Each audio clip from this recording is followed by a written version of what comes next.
കാറിൽ വരിക, ചെളി തീർപ്പിക്കുക, അതേ കാറിൽ തന്നെ കയറ്റി കമ്പനിയുടെ വാതിക്കെ കൊണ്ട് ഇറക്കുക, ജോലി കിട്ടുക, എന്തൊക്കെയോ ചില ഐശ്വര്യങ്ങളുണ്ടടാ അവൾക്ക്. അവളെ പിന്നെ കണ്ടോ നീ? പേര് പോലും ചോദിച്ചില്ല.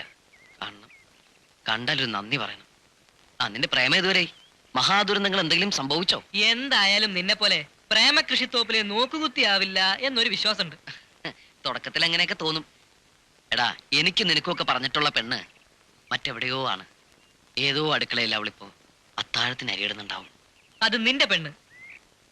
എന്റെ പെണ്ണിപ്പോ അടുക്കളയിൽ ജോലിക്കാരിയോട് വഴക്കിടുന്നുണ്ടാവും.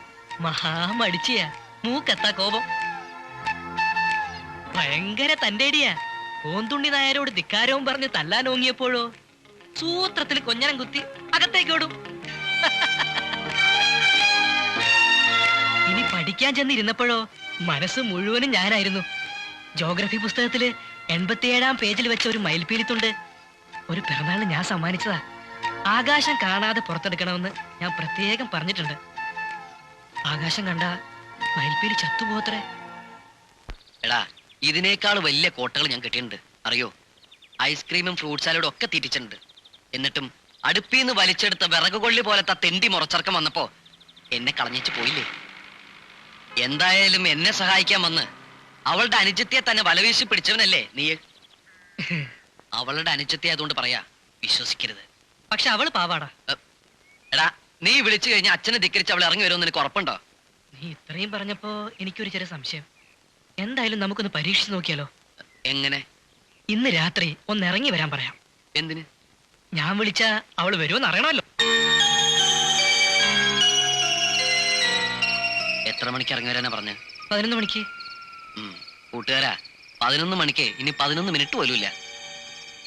ഏതായാലും കഷ്ടപ്പെട്ട് മതിലാടി വന്നല്ലേ, ഒരു 11 സെക്കൻഡ് കൂടി നോക്കിയിട്ട് നമുക്ക് പോവാം. അവൾ ഇറങ്ങി വരും. അവള് വരുന്നുണ്ട്. ഇതെന്താ പെട്ടിയും പെട്ടൊക്കെ ആയിട്ടാണ് വരുന്നത്? ഇതെന്താ ബാഗൊക്കെ ആയിട്ട്? ഒളിച്ചോടെ ആഭരണം ഒന്നും എടുത്തിട്ടില്ല. ഇനിയിപ്പോ അതും അടിച്ചോണ്ട് പോയെന്ന് വേണ്ടല്ലോ. ഒരു ജോഡി ഡ്രസ്സേ എടുത്തുള്ളൂ, അത് പോരെ? അത് മതി. പക്ഷെ നമുക്ക് ഇപ്പൊ ഒളിച്ചോടണ്ട. പിന്നെ രാത്രി ഇറങ്ങി വരണമെന്ന് പറഞ്ഞിട്ട്? അത് വിളിച്ചാ വരുമെന്ന് അറിയാനായിരുന്നു. ഇപ്പൊ വിശ്വാസായി. സത്യമായിട്ടും ഞാൻ വിളിക്കും ഒരിക്കൽ. നിന്റെ ധൈര്യം ഞാൻ സമ്മതിച്ചിരിക്കുന്നു. എനിക്കിപ്പം ഭയങ്കര ധൈര്യമായി.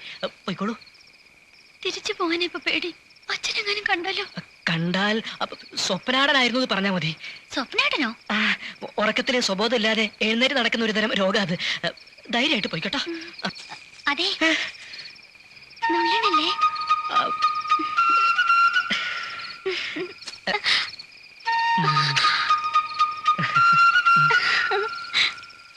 ആരൊക്കെ ഇനിയിപ്പോ എന്തൊക്കെ പറഞ്ഞാലും ശരി, ഞാനൊരു സങ്കുചിതനല്ല. വളരെ ഓപ്പൺ ഹാർട്ടാ, വിശാല ഹൃദയൻ. സൈക്കിൾ പിടിക്കുക, നടക്ക്. അപ്പോ ഓപ്പൺ ഹാർട്ടായ സ്ഥിതിക്ക് ചില സത്യങ്ങൾ പറയാമല്ലോ. പറഞ്ഞോളൂ. അളിയനാണെങ്കിലും ഞങ്ങൾ എല്ലാ കാര്യങ്ങളും പരസ്പരം ചർച്ച ചെയ്യാറുണ്ട്. ഞങ്ങൾ സുഹൃത്തുക്കളെ പോലെ. ആയിക്കോട്ടെ. അതെ, വെരി ക്ലോസ്. എന്ത് ചർച്ചയാണ്? അങ്ങനെയുള്ള ചർച്ച കൊണ്ട് നമ്മുടെ ഇന്ത്യക്ക് വല്ല ഗുണം ഉണ്ടാവോ? ഇന്ത്യക്ക് ഗുണമുണ്ടാവില്ല. പിന്നെ പേഴ്സണൽ മാറ്റേഴ്സ് ആണ് ഞങ്ങൾ കൂടുതലും സംസാരിക്കാം. അതെ, അസൂയപ്പെടുത്തുന്ന പ്രേമബന്ധമായിരുന്നു ആ കവിതാക്കൾ തമ്മിൽ. ഐ മീൻ നിങ്ങളുടെ ഭാര്യയും കുഞ്ഞനന്ദനും തമ്മിൽ. അവരുടെ പ്രേമബന്ധത്തിനിടയിൽ ഒരു പോസ്റ്റ്മാന്റെ സഹായം പോലും ആവശ്യമുണ്ടായിരുന്നില്ല.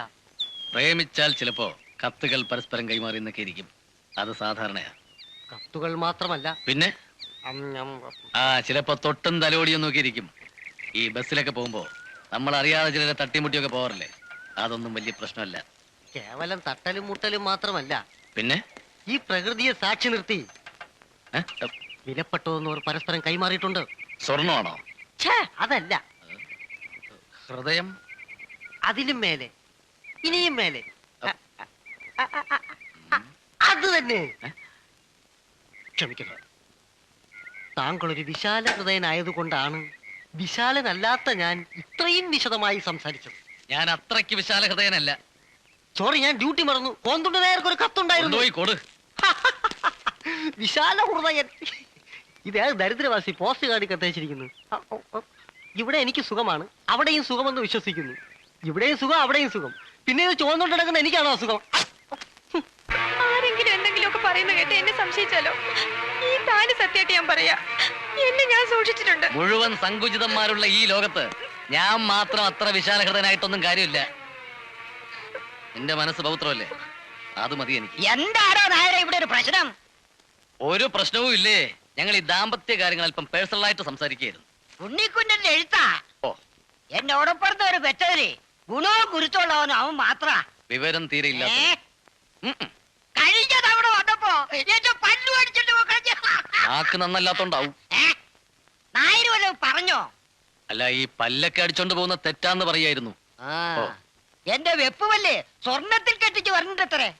വരട്ടെ വരട്ടെ, അവന് ഞാനൊരു സമ്മാനം കൊടുക്കുന്നുണ്ട്. ശവപ്പെട്ടി ആയിരിക്കും. നീ കുറെ നേരമായില്ല എനിക്ക് തോന്നുന്നു. വാക്കുകൾ സൂക്ഷിച്ചു വേണം. ഓ, 32 പല്ലിന്റെ ഇടയിലാ ഒരു നാക്ക്.